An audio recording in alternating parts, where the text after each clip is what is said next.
Hi, thank you for coming to see me about Aiden. Um, Aiden's teachers and I think that he is actually an incredibly enthusiastic student. He seems to really enjoy school and he's very thoughtful. We often see him go out of his way to share his supplies or help his peers or help us as adults in the building. And just an all-round great student in the way he participates in community. We're kind of here, I want to talk a little bit about his reading. Aiden's comprehension is actually very high, so when he is read to or reads slowly on his own, and we discussed the story, he has not really that many difficulties explaining what has happened in the story. His problem is really the decoding, and by decoding I'm talking about reading the words. So breaking down the separate sounds of a word, coming up with what the word is, what it means, and then moving on to the next word. Once he puts them together, the comprehension for him is quite simple. We also notice that when he encounters new concepts, particularly in math or writing, now that he's going on from the primary grades and into the intermediate, he's starting to need to explore different styles of writing and breaking down different types of literature. You know, some of them are for entertainment and some of them are for education. And so all of a sudden it's more than just stories, and we've noticed he struggles with that a little bit.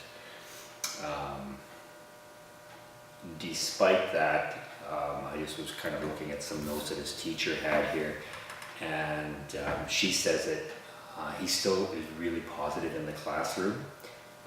He tries very hard, and he's actually become very much more confident in adding his thoughts or ideas to discussions that they have in the classroom. His success in writing particularly has been helped by different strategies the teachers implemented in the room, where he has a word bank that he can utilize and an organizer where he can put some of his thoughts down first. And it's sort of strategies like that where we're really helping him help himself to write a little bit not better, but more clearly get out what it is that he wants to say.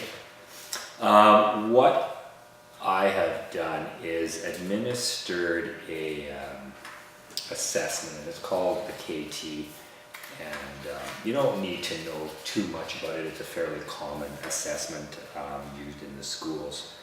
But what is important is when you're measuring, particularly a kid's cognitive level, it's really only one part of the person, and it never talks about Aiden's motivation or his creativity or anything else that would influence his success in school. We look at an assessment like this as taken in context of what happens every day, and it's just one small snapshot on a given day of how Aiden did that day. Okay, so I don't want you to say, wow, there's no hope in this, or this is terrible, or what are we going to do? Really, it's just a stepping stone to help us find out how Aiden's doing on that day. And at the end, we'll talk about a few ways that we've decided that as a team, myself and the teachers and you, can help Aiden kind of achieve higher in the areas that are difficult for him. So I wanted to just discuss a couple of the different scores, and there's some big language here, but I will try and break it down for you a little bit. Again, like I told you, some of his difficulties really were with phonics skills, some of the very basics. And what we had him do is decode pseudo words, and a pseudo word is just a made-up word, so it's not even something he could recognize.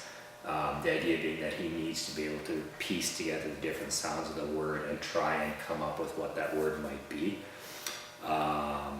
He could often pronounce the separate sounds, what we call phonemes, but he couldn't blend them into a single word. So if we were talking about a word like rush, he could come up with R and and even the sh sound at the end that the SH makes. But for him to make that into the word rush was extremely difficult for him.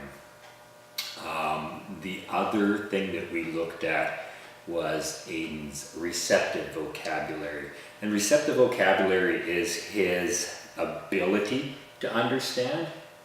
So if I use the word rush, or a more complicated word in science, now they're looking at simple machines, he might encounter the word incline. And he understands that, he knows what it means, and that part he is actually in the very high average range. He has no difficulty at all with words, with terminology, with understanding a word in context. So really we're talking about a single word here that we looked at in this assessment. Where he struggles and where he's sort of more in the low range is what's called his expressive vocabulary. And this is becoming very important, especially in the intermediate years, where he is when he needs to put his thoughts into words. And so he may think, I've built this machine and there's this slope, but what was the word? And he struggles then to bring that word back and to try and explain. And that makes it very difficult. And most of what showed, I think more so than everything, that he struggles with, we would call short-term memory.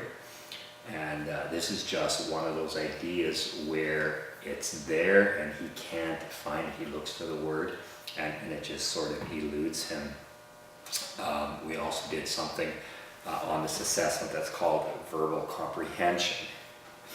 And this is to talk about things that he already knows. And there was almost an unusual in that it was such a large difference here between two different parts on this test.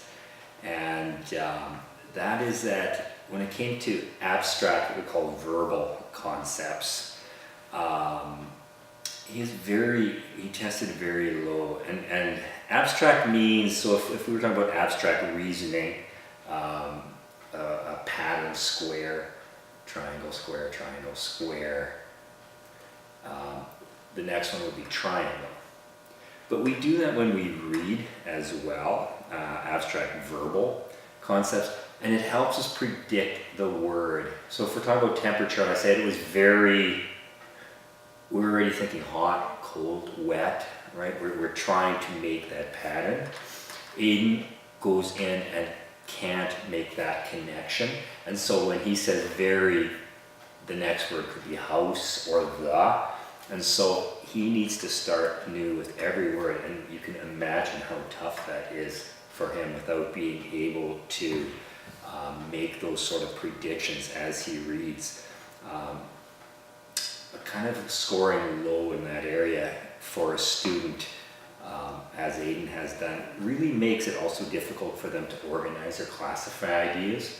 So if they're talking about industry in British Columbia or something, for him to make a table and put logging and lumber and maybe trucking all into a particular classification would be very, very difficult for him, because everything exists sort of singularly for him. It also would make any kind of symbolic representations when he reads difficult. If I said to you, my room is a dump, you know I'm not a very good housekeeper. But for Aiden, it's not so simple. He has a hard time making that connection, putting those two words together. And when he reads, that would also impact his ability to interpret characters in a story, or even to take lessons from the book and apply them to his life.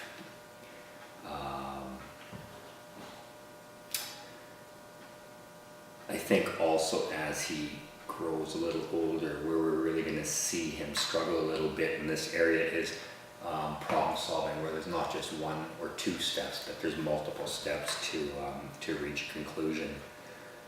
We also looked at an area that the test calls fluid reasoning, and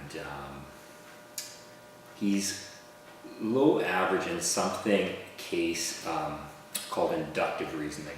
So what that means, inductive reasoning, is that it would be based on what he knows. And so for Aiden, it would be difficult if we showed him a picture of a rodeo, and he would know what that was. And at the side of the rodeo was an ambulance. He would know what that was. But for Aiden then to sit back and say, because there's an ambulance, this sport must be dangerous, would be very difficult. That inductive reasoning is somewhere where he scores low. And then yet, again, to the opposite, what they call quantitative reasoning, is actually quite high. It's probably almost a significant strength for Aiden. So if you took the exact same scenario and you put the picture of someone at the rodeo and he was hurt lying on the ground, Aiden could study that picture and find the ambulance and decide, wait, a great way to get this injured participant to the hospital would be to use the ambulance. So it really was a very significant difference all through his testing, how he's very high in one area and then frequently the opposite, he would be very low. All came back again to working memory. A lack of working memory makes it very hard for him to manipulate any kind of information that's presented orally. So if the teacher is saying we're going to work on addition on page 22, and if they could do only questions 6 to 10,